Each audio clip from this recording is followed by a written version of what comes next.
আপনি যদি ঢাকায় থাকেন আর এক্সপ্রেসওয়েতে গাড়ি চালান তাহলে সাবধান।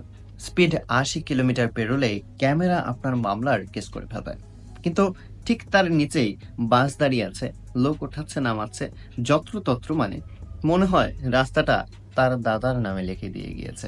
আর একটু সামনে এগুতেই হুট করে চলে আসবে একখানা টেসলা, মানে অটো রিক্সা, যেই লাগিয়ে দিয়েছে আপনার গাড়িতে। সঙ্গে সঙ্গে সে সহ আশপাশের অনেক উৎসাহী জনগণ এসে বলবে, মামা গরিব মানুষ ছেড়ে দেন। বাস, রিক্সা, পিক আপ, ট্রাক, সিএনজি, এদের কোনো লাইসেন্স দরকার নাই, এদের ফিটনেসের দরকার নাই, এদের রোড ট্যাক্স দিচ্ছে কি দিচ্ছে না তারও খোঁজ নেওয়ার দরকার নেই, তবুও এদের কেউ আটকায় না। আর আটকালে ওই যে সাইডে গিয়ে হাতের নিচে দুখানা নোট। কিন্তু কেন? কারণ তারা নাকি মান্থলি চুক্তিতে আছে, বিশেষ করে ট্রাক বাসওয়ালারা। মানে মাসে মাসে চাঁদা দেয়। কাদের কাছে? সেই প্রশাসনের লোকদের কাছে। আর আইন তাদের ছুঁতে পারে না। আচ্ছা বলুন তো ভাই, আইন কি শুধু আমাদের জন্যই, মানে যারা গাড়ি চালাচ্ছে, যারা বাইক চালাচ্ছে তাদের জন্যই? যারা ট্যাক্স দিচ্ছে, ফিটনেস করছে, কাগজ ঠিক রাখছে, এরাই কি শুধু বোকা?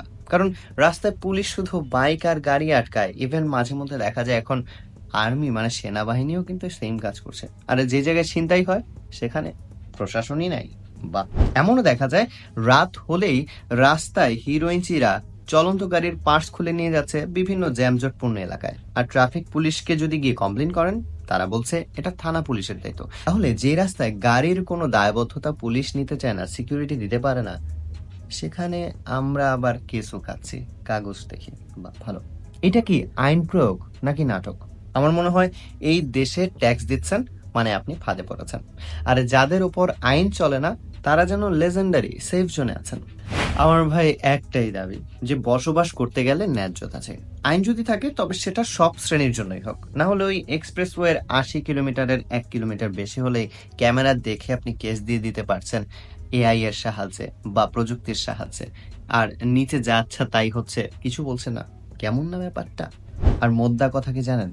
অন্থের দেশে আয়না বেচা কেনা যায় না, তবে কেউ না কেউ তো আয়না দেখাবেই।